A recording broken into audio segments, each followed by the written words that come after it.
Les exigences en matière de provenance d'un objet d'art se durcissent à partir du 28 juin 2025. Un règlement européen sur l'importation des biens culturels dans l'Union européenne est mis en application. Donc, quels sont les nouveaux contrôles qui vont être réalisés et surtout les conséquences sur le marché de l'art? Pierre Togourdeau, secrétaire général du Conseil des maisons de vente, est mon invité pour en parler. Merci beaucoup d'être avec nous. Merci Sybille de me recevoir aujourd'hui pour parler de ce nouveau règlement qui effectivement entre en application très prochainement. Très prochainement, est-ce que vous pouvez nous dire quel est l'objectif tout simplement de ces règlements? Quel est peut-être le constat de départ? Alors le constat de départ, si on revient un peu en arrière, c'est que la réglementation de la circulation des biens culturels pendant longtemps a été focalisée sur la protection des patrimoines nationaux. Et donc on ne contrôlait que les exportations pour protéger le patrimoine national et éviter que les trésors quittent le pays. Avec les événements politiques dramatiques dans la région du Proche et Moyen-Orient, qui est une région très riche sur le plan archéologique, puisqu'on y situe l'origine des civilisations, s'est imposée l'idée qu'il fallait protéger le patrimoine par-delà les seuls pays, donc protéger le patrimoine de manière universelle.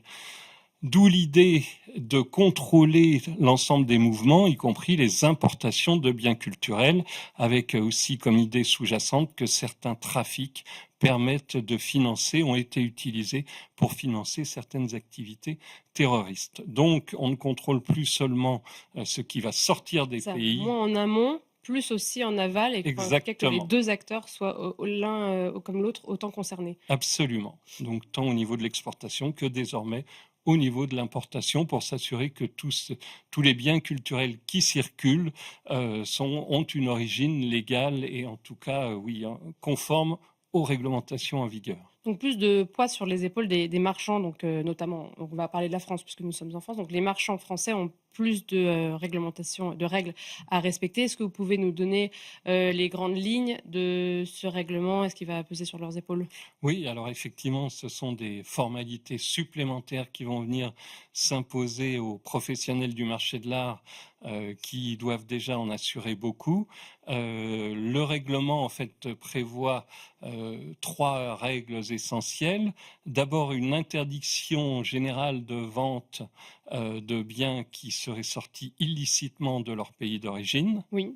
Ça semble effectivement assez logique, mais cela va pas sans problème, non pas parce que les professionnels souhaiteraient vendre des biens sortis de manière illicite de leur pays d'origine, mais parce qu'il n'est pas toujours possible de déterminer les conditions de sortie d'un bien provenant d'un pays extérieur. Donc cette interdiction générale pour les biens sortis de manière illicite. Ensuite, le règlement distingue les biens archéologiques, donc ceux qui sont la cible initiale compte tenu des régions concernées, les biens archéologiques dont l'importation est soumise à l'obtention d'une licence. Licence, c'est-à-dire une décision de l'administration du pays d'accueil qui va vérifier que le bien est sorti de manière licite, là encore, de son pays d'origine, donc avec les documents concordants. Et enfin, ces biens archéologiques étant définis comme étant les biens provenant de fouilles de plus de 250 ans. C'est quand même assez récent finalement par rapport à notre histoire. C'est un des problèmes. C'est à la fois une des beautés du débat, mais un des problèmes pratiques qui va se poser aux professionnels, c'est que le bien archéologique ne se définit pas de la même manière selon les pays, selon les régions, selon les histoires.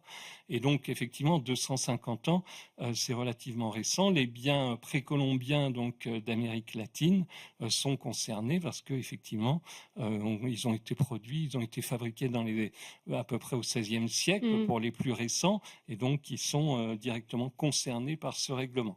Effectivement, encore une fois, 250 ans, c'est récent, mais on parle aujourd'hui des recherches archéologiques sur des biens de la Première Guerre mondiale, donc qui ont beaucoup moins de 250 ans. D'accord. Donc là, encore une fois, l'archéologie, une définition qui est à parfaire et qui n'est pas forcément la même selon l'État européen concerné, puisque, encore une fois, ça provient d'un règlement européen. Et puis la dernière partie du règlement donc concerne les autres biens culturels, donc de plus de 200 ans d'âge et de plus de 18 000 euros de valeur, parce qu'il fallait quand même mettre un seuil de valeur sous peine d'enfouir l'administration sous les demandes ou sous les déclarations, puisqu'en l'occurrence, il s'agit d'une déclaration. Donc, pour importer de tels biens, il faut déclarer l'importation, c'est-à-dire qu'il n'y a pas de décision de l'administration à attendre.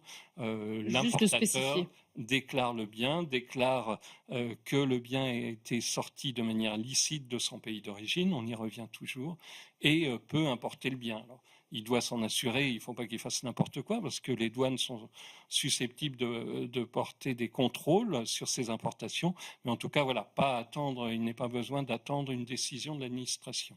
En tout cas, il y a plusieurs annexes relatives à ces trois points, avec une liste quand même très très large d'objets concernés. Ça touche beaucoup plus que seulement des antiquités, comme on pourrait se penser de manière assez, en dehors des professionnels, quoi. Oui, ça touche alors d'abord l'ensemble des productions d'art plastique classiques, donc les peintures, les sculptures, et ça touche tout ce qui est objet de collection. Et là, effectivement, alors le règlement va des timbres jusqu'aux monnaies, enfin en passant par tout type d'objets. L'objectif, évidemment, est d'englober le maximum de biens culturels.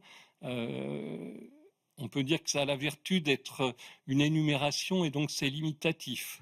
Oui, au moins. Voilà, donc ça peut, parce que après chacun peut voir un bien culturel dans un objet que l'autre considéra comme un bien vulgaire.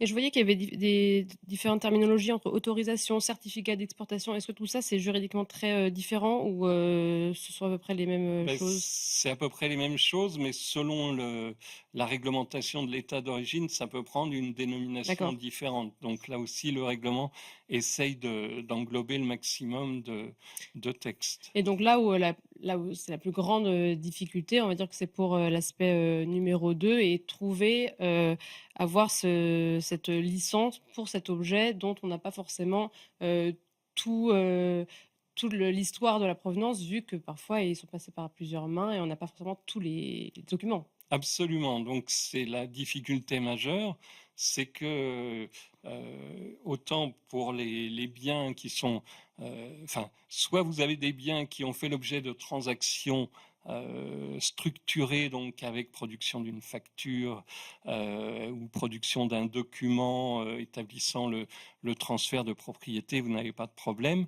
Mais on sait qu'aujourd'hui, la majorité des biens culturels qui circulent, sans être l'objet d'un trafic, sans être de manière illicite passés de main en main, en fait, ne sont pas documentés. Et ça peut être très près. Ça veut dire que l'objet que vous recevez de votre grand-mère n'a pas de provenance et vous ne pourrez jamais établir la provenance de cet objet, comme ça peut être des biens qui ont fait partie de collections anciennes et qui depuis sont passés de main en main sans qu'il soit possible d'établir cette origine et ce parcours particulier. Et donc ça intervient en fait dans un mouvement général qui met la provenance comme critère essentiel des biens culturels, c'est-à-dire que de plus en plus, et ça part d'une finalité vertueuse, on va chercher à connaître la provenance des biens culturels qui circulent et écarter du marché les biens culturels dont la provenance ne serait pas certaine. Et du coup, de votre œil, quelles seraient les conséquences sur le marché? Est-ce que c'est une conséquence positive? Parce que finalement, ça apporte beaucoup plus de sécurisation, de lien de confiance avec le vendeur et le marchand, ou une vraie problématique de sourcing et d'objets en présence? Les deux, j'ai envie de dire les deux. La finalité est vertueuse, il n'y a aucun doute là-dessus. Et j'ai envie de dire, aucun professionnel du marché de l'art n'a envie de proposer à la vente un bien dont il saurait que son origine est illicite, soit qu'il soit sorti de fouilles illégales, soit qu'il ait été spolié durant la Deuxième Guerre mondiale, volé dans telle ou telle période. Aucun professionnel n'a envie de proposer ça à la vente. Donc, encore une fois, cette finalité est vertueuse. Les démarches demandées aux professionnels sont cependant problématiques, mais j'ai envie de dire problématiques de manière temporaire, puisqu'on est dans la phase de transition où on vient leur imposer ces nouvelles obligations administratives qui, comme je l'ai dit en préambule, viennent s'ajouter à de nombreuses autres. Donc, effectivement, il y a une adaptation à faire, une adaptation également pour les administrations qui vont contrôler la mise en œuvre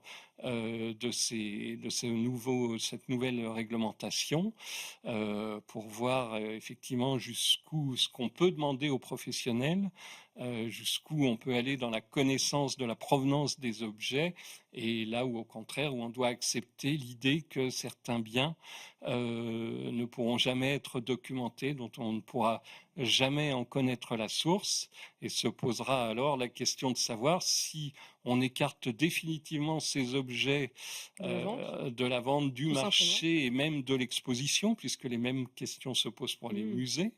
Donc, est-ce qu'on en fait des objets, des res nullus, des objets qui n'existent plus au motif que... pas de place légale, en fait. Exactement. Ou alors, est-ce qu'on accepte que ces biens qu'on qualifie d'orphelins passent de main en main, soient exposés, avec l'idée que si jamais un jour on découvre qu'ils ont fait l'objet d'un trafic ou qu'ils ont un propriétaire légitime qui a été spolié, on les restitue à ce propriétaire légitime.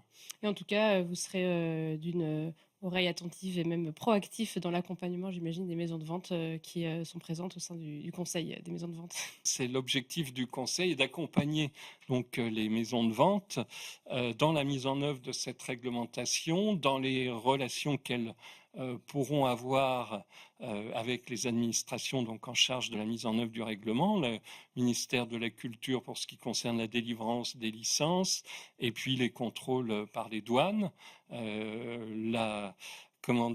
l'information donnée aux professionnels sur ce règlement, parce qu'il va falloir faire preuve de pédagogie, la formation des commissaires-priseurs, mais encore une fois, ça intervient, donc il y a le règlement, et par-delà le règlement, il y a tout ce qui concerne la provenance, qui s'installe comme critère essentiel, et on n'a pas de doute que ce soit une préoccupation vertueuse, mais on comprend les difficultés pratiques de mise en œuvre que cela représente pour ces professionnels.